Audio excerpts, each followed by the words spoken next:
Assalamualaikum warahmatullahi wabarakatuh. Hari ini di kesempatan kali ini pelajaran Nahwu ya. Kemarin kelas 8 terakhir sampai halaman 65.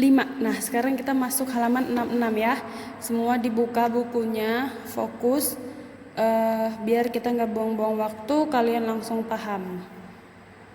Nah, di sini bisa kalian baca judulnya ismu kana, isim kana. Jadi sama seperti biasanya, ana harap kalian pakai pena warna-warni kayak ustazah gini, merah, biru, terserah, pokoknya warna-warni untuk kalian coret-coret buku kalian. Ya, lanjut. Isim kana atau saudaranya. Apa sih saudara-saudara kana itu? Nanti kita bahas di bawah. Terus ini rumusnya AK ini diabaikan dulu aja biar kalian nggak bingung. Sekarang kita baca. Maksudnya apa? Ialah mubtada. Jadi apa itu isim kana? Tulis ya di samping sini. Nah, kayak gini. Kalian tulis di sampingnya apa itu isim kana? Nah, isim kana adalah mubtada yang dimasuki kana atau saudaranya. Dimasuki itu maksudnya nih, kayak contoh ustazah di atas ini. Dimasuki itu maksudnya dikasih kana di depannya. Kalian pasti udah belajar mubtada khobar ya kan? Nih, kana kalau ditutup jadinya apa? Ahmadu towi. Harusnya towilun ya kan? Sebelum termasuki kana.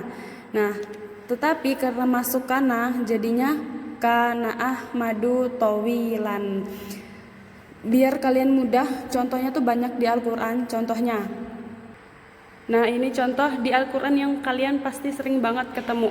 Wa kanallahu ghafurur rahima. Nih, wa kana. Di sini ada kana. Nah, lihat harokat isim setelah kana. Apa harokat akhirnya? Hu, ya kan? Wa kanallahu. Terus ghafuron, harakatnya apa? Fathah. Jadi gini, Allahu ghafuron. Tadinya apa? Artinya apa coba? Allah Maha Pengampun. Berarti di sini kan ghafuron itu khobar, Allah itu mubtada. Jadi kabar apa yang akan disampaikan di dalam kalimat ini? Kenapa? Allah kenapa? Oh, bahwasannya Allah adalah Maha Pengampun. Berarti Maha Pengampun ini kita seperti mengabarkan kan kalau misalnya Allah itu Maha Pengampun. Nah, jadi di sini mubtada khobar. Nah, jadi kana ini masuk di mubtada khobar gitu. Misalnya nggak ada kana, misalnya kananya dihapus. Itu berarti harakatnya, berarti dia nggak ada kana nih, berarti statusnya cuman mubtada khobar gitu doang kan. Nah, berarti harusnya gimana harakatnya? Allahu ghafurun, karena nggak ada kana gitu. Nah, beda kan?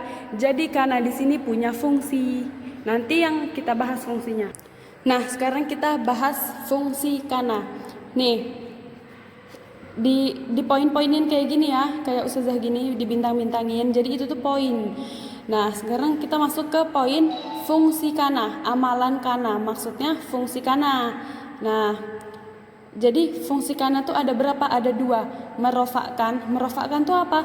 Ini loh, rofa tuh domah. Nah, membuat isimnya itu domah. Tulis kalau nggak paham di sini di sampingnya. Membuat isimnya domah. Terus yang kedua, fungsi kana itu apa? Tugas kana itu apa? Menasobkan khobarnya. Nih, nasob itu apa? Fathah. Tuh, ini kan khobar, dia jadi fathah gitu. Jadi tulis di sini memfathahkan khobarnya. Nah, yang ini rumusnya khoka ialah khobar syasah itu di skip dulu aja, jangan dihirauin, nanti kalian bingung. Kita lanjut ke poin setelahnya. Untuk menyusun ya, maksudnya ini tuh susunan kalimat kalau kana masuk. Kayak ini nih susunan kana, isim kana atau mubtada khobar kana. Itulah namanya susunan. Tuh, kana, isim kana, ha itu kan ismuha. Maksudnya hanya itu kembali ke kana. Nih, hanya ini tuh kembali ke kana. Jadi maksudnya isim kana, ismuha, nama dia. gitu maksudnya. Terus setelah kana isim terakhir khobar. Sama kan nih susunannya? Kana isim khobar. Terus ini 1 2 ini di skip dulu aja, juga jangan dihirauin nanti kalian bingung. Pokoknya nanti ada waktunya kita bahas. Terus ini yang dalam kotak ini kita loncatin dulu. Sekarang masuk ke poin ketiga, saudara-saudara kana. Kan dari tadi tuh di judulnya aja tuh udah tertulis isim kana atau saudaranya.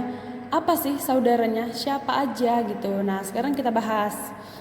Nah jadi saudara-saudara kana itu terbagi menjadi 5. 1, 2, 3, 4, 5. Ya fokus ya biar langsung ngerti. Terbagi menjadi 5 tuh apa aja? Nih, yang pertama itu untuk menunjukkan waktu. Nah, sekarang kalian artiin ya, Ustazah baca, kalian artiin. Ditulis kayak bahasa Arab tadi, digaris bawahin, terus tulis artinya ya. Sekarang satu-satu sudah sebutin. Asbaha itu artinya waktu subuh. Terus adha artinya waktu duha. Zolla di skip dulu, nanti Ustazah kasih tahu di grup. Amsa waktu sore, bata waktu malam. Nah kita masuk ke contoh. Fa'asbaha fuadu ummi Musa farigha. Harokatin ya kalau yang belum ada harokatnya.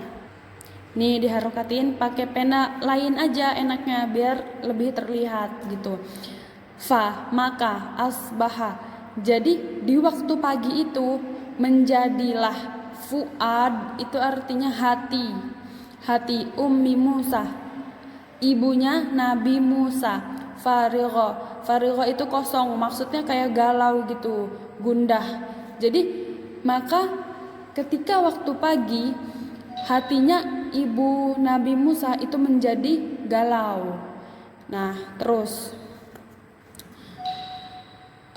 contoh kedua, adhat. Ini kan berarti contoh yang buat asbaha. Sekarang contoh buat yang adha.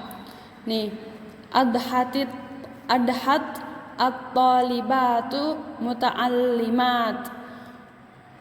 Kenapa dia adhat padahal di sini adha?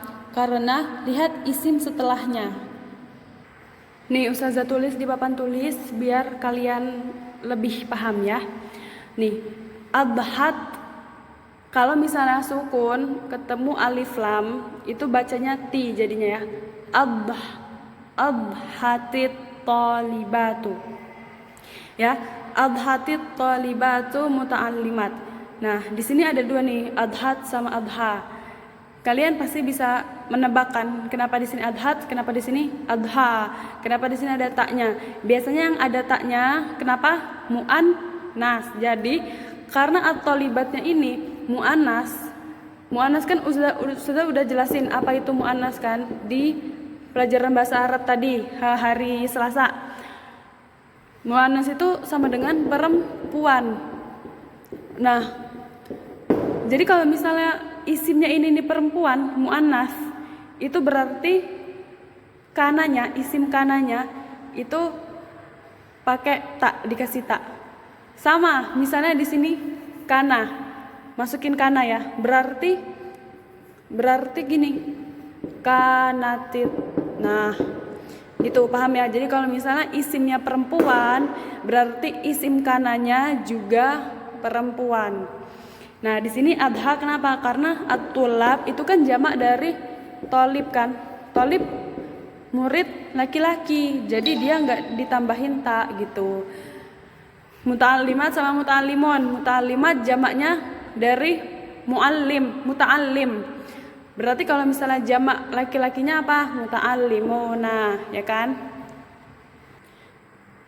Sekarang lanjut bahas misal, contoh.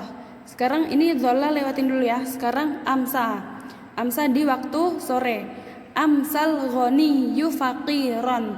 Ghani apa? Orang kaya. Fakir, orang fakir, miskin ya. Jadi di waktu sore orang kaya itu menjadi miskin gitu. Terus batan najmula iman. Batan najmula iman. Di malam hari itu bintangnya menjadi bersinar gitu. Nah, sekarang untuk saudara-saudara kana kita cukup hari ini membahas nomor 1 ya. Jadi kalian hafalin kelompoknya untuk menunjukkan waktu apa aja, asbaha, adha, dzalla, amsabata ya. Nah, sekarang kita masuk ke kotak ini. Jadi di sini ada jumlah-jumlah yang dia ini belum dimasukin kana. M itu apa? Mubtada. Kho itu apa? Khobar. Nah, di sini jumlah yang udah masuk kana.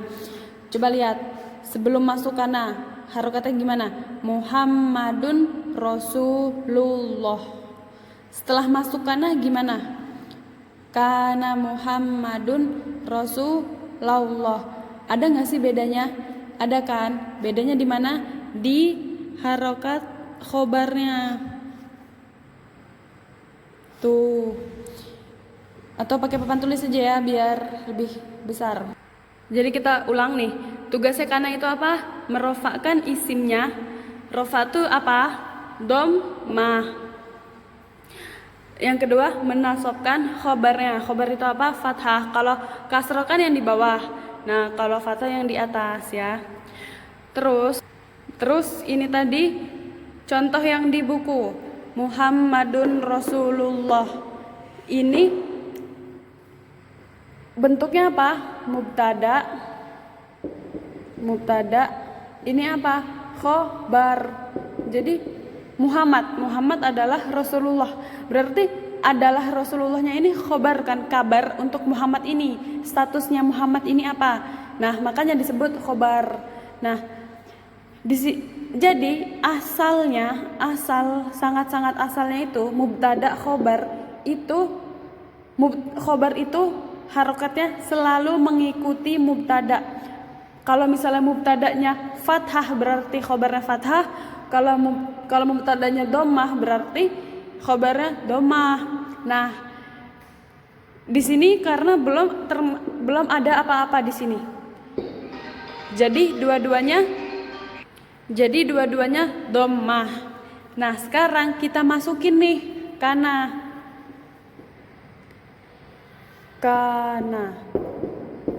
Nah, kana Muhammadun Rasulullah. Otomatis kana masuk dia harus menjalankan tugasnya, ya kan? Karena dia punya tugas amanah. Apa itu? Ini tadi dua, merofakkan isimnya dan menasobkan khobarnya.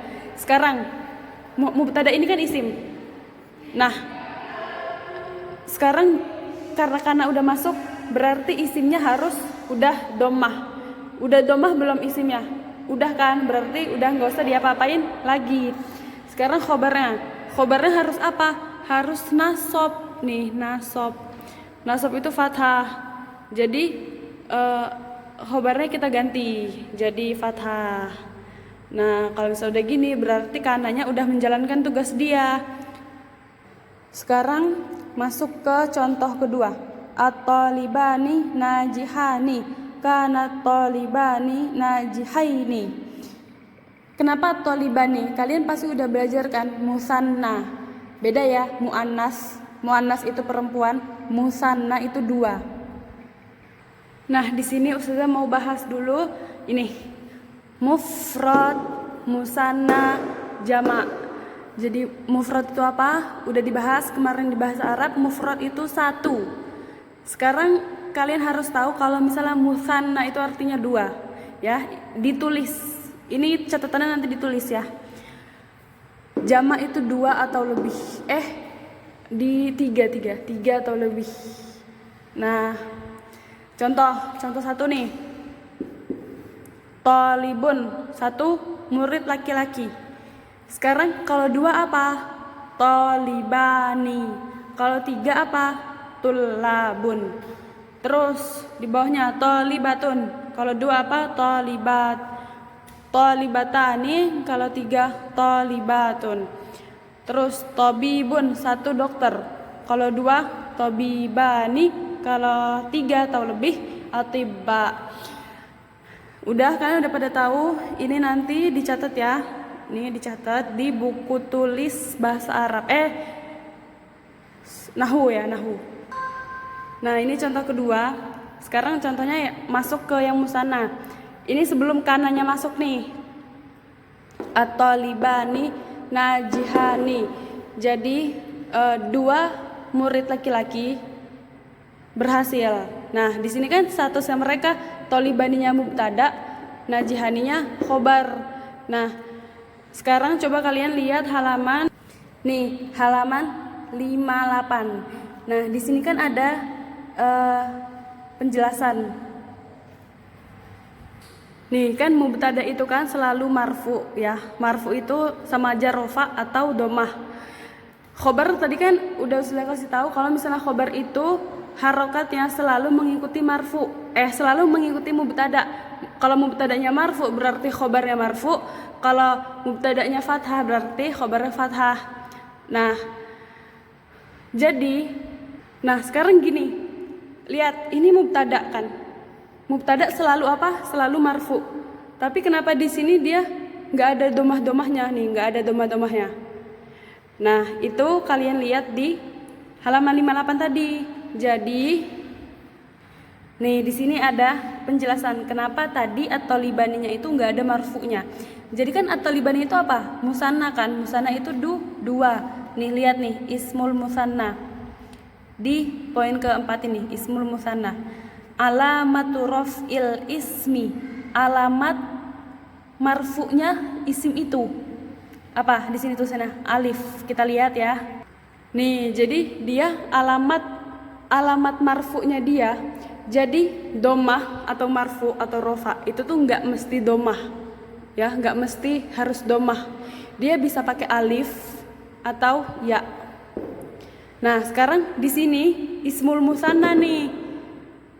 Nah, ismul musanna tadi di buku alamat tuh maksudnya ini ya, tanda dia rofanya apa? Pakai alif. Jadi karena dia di sini pakai alif, berarti dia tuh rofa. Jadi dia nggak mesti pakai domah, tapi dia statusnya marfu. Nah, di sini lihat najihaninya, pakai alif juga kan? Karena memang khobar selalu mengikuti mubtada. Nah, sekarang kita mau masukin kana ke isim ini nih. Ya, kita masukin kana ya. Kana. Nah, apakah statusnya mereka tetap pakai alif kayak gini atau berubah? Kita singgung lagi. Tugas kana ada 2, merofakkan isim dan menasobkan khobar ya, khobar. Tadi di sini kan dia statusnya tetap mubtada kan, isim kana. Tandanya di sini dia masih musanna, masih 2 ya, 2 murid. Nah, tolibani tadi tugas pertama kana kan merofakkan isimnya. Nah, sekarang kita lihat rofa mubtadanya udah marfu belum, udah rofa belum? Udah kan, karena tadi tandanya isim musanna, isim 2 itu tanda rofanya pakai alif. Nah, karena dia di sini udah pakai alif, berarti dia udah marfu gitu. Nah, sekarang kita lihat buku, apakah tanda khobarnya kana gini. Karena kan tadi tugas keduanya menasobkan. Nasab, sekarang nasab. Kalau ini kan tadi marfu. Ini kan marfu kan?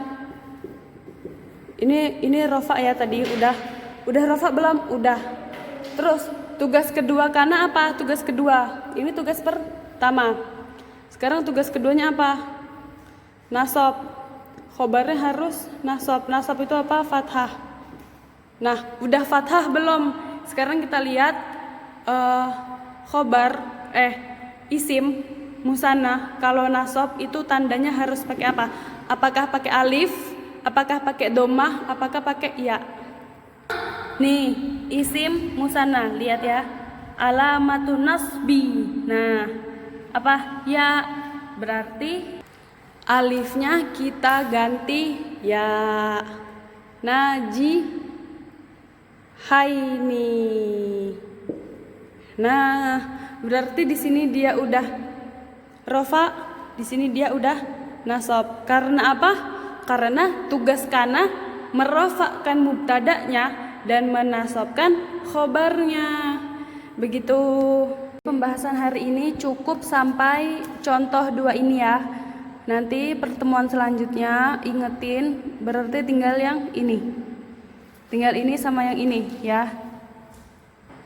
Nanti Ustazah kasih tugas, Ustazah tulis di kertas, nanti Ustazah foto, di-share di grup WA. Setelah pelajaran ini selesai, dikumpulin hari ini kan hari Kamis, berarti dikumpulin Kamis sore ya. Jadi Ustazah tunggu tugasnya, nanti Ustazah share. Cukup sampai di sini dulu pelajaran hari ini. Kalau misalnya ada yang nggak paham, langsung tanya ya di WhatsApp biar kalian nggak berkepanjangan bingungnya. Kalau misalnya udah berkepanjangan bingungnya, ngulang dari awal lagi susah. Jadi mumpung masih sedikit yang mau ditanya, di video aja. Kalau misalnya emang bingung banget nanyanya gimana, bilang Ustazah ini kenapa begini gitu ya. Jazakumullahu khairan, barakallahu fikum. Wassalamualaikum warahmatullahi wabarakatuh.